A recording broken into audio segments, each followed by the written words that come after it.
خليني أسألك سؤال وجاوب عليه بجد.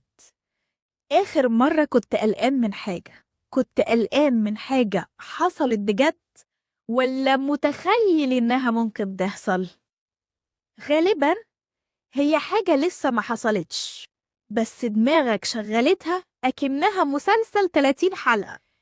النهاردة الكتاب بيقول إن القلق لا عيب ولا ضعف، هو نظام حماية، بس أحيانا صوته بيعلى زيادة.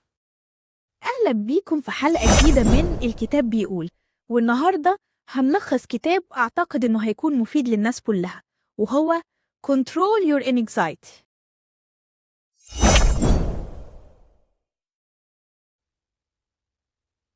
جاهزين؟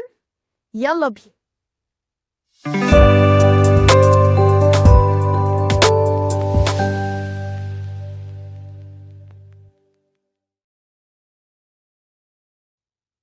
خليني أحكي لك عن موقف بيحصل كل يوم. مديرك يبعت لك رسالة بتقول محتاجك تيجي المكتب من غير أي تفاصيل. الرسالة قصيرة، بس دماغك ما بتحبش الفراغ. أول ما يلاقي فراغ يملى سيناريوهات من إنتاج. بعدها بدقايق قلبك يدق أسرع، تركيزك يضيع، وتبدأ تراجع كل حاجة عملتها آخر أسبوع. وتيجي بقى أفكار: أنا غلطت، حد اشتكى، هيمشوني، مع إنه ولا حاجة حصلت لسه. اللي بيحصل ده اسمه علمياً perceived threat، يعني خطر متخيل مش حقيقي. الرسالة الغامضة شغلت جزء من المخ وادى إنذار، فالجسم دخل حالة fight or flight response. عشان كده دقات قلبك بتزيد، بتبدأ تحس بحاجات في جسمك، تفكيرك يبدأ يجري. ده مش ضعف، ده مخك بيحاول يحميك، بس زيادة شوية. مين فينا ما حصلش معاه الحاجة دي، سواء في الشغل أو بره الشغل أو في حياتك الشخصية؟ طب يا سارة، إيه التكنيكس اللي إحنا ممكن نتبعها عشان نكنترول دماغنا إنها تخش في الأفكار دي وتبدأ تدخلنا في دوامة قلق فظيعة؟ أول تكنيك معانا name it to tame it، يعني تفصل بينك وبين اللي حاسس بيه. في اللحظة اللي بتحس بيها بتوتر، دقات قلب، لخبطة، بدل ما تقول أنا ضعيف، أنا متلخبط، قول ده قلق شغل. واسمها العلمي emotional labeling. ليه ده مهم؟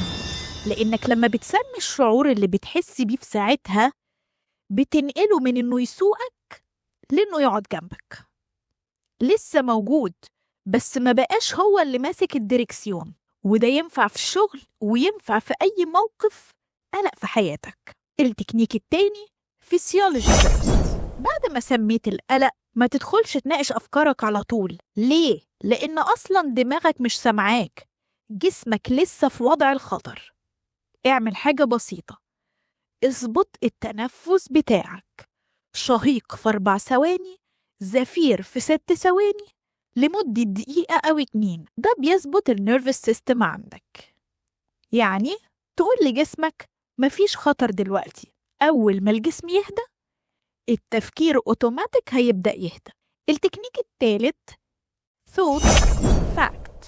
الفكرة اللي جت أكيد في مشكلة هنا، ما تحاولش تطردها ولا تقنع نفسك بالعكس، لأنك لو قاومتها انت كده بتزود نسب القلق. اعتبرها فكرة مش حقيقية. الاسم العلمي للتكنيك ده Cognitive Diffusion. التكنيك الرابع Worst, Best, Most Likely. دلوقتي فكك الفيلم اللي في دماغك، اسأل نفسك أسوأ احتمال ايه؟ مدير زعلان؟ طب أحسن احتمال ايه؟ عايز رأيك. الاحتمال الأقرب اجتماع عادي، ده اسمه decatastrophizing. كده بتطفي الفيلم اللي شغال من غير مخرج. ازاي؟ بإنك بتبدأ تفلتر الاحتمالات وتبقى متجهز ليها من دلوقتي. التكنيك الخامس do it anxious. الخطأ الشائع إننا نقول لما أهدى أبقى أروح الاجتماع. الكتاب بيقول لأ، روح الاجتماع وانت قلقان شوية، محدش قال لازم تبقى هادي، المهم تبقى رايح. ده اسمه exposure with response prevention.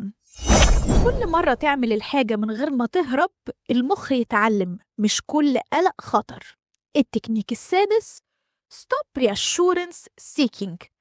آخر تقنية وأصعبهم، ما تطمنش نفسك بزيادة.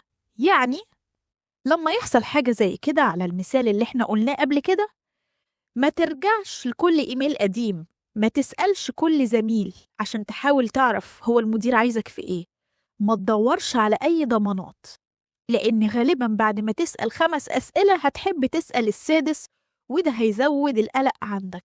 الطمأنينة الزيادة بتريحك للحظة وتزود القلق بعدين.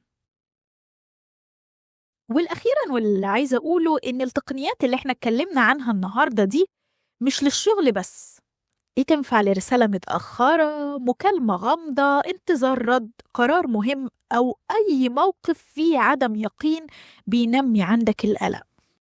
وبكده يبقى عرفنا مع بعض تكنيكس إزاي بتحكم في القلق لما يهاجمنا، وعرفنا إن القلق مش محتاج يختفي، إن القلق محتاج يتفهم، وساعتها صوته هيوطى لوحده.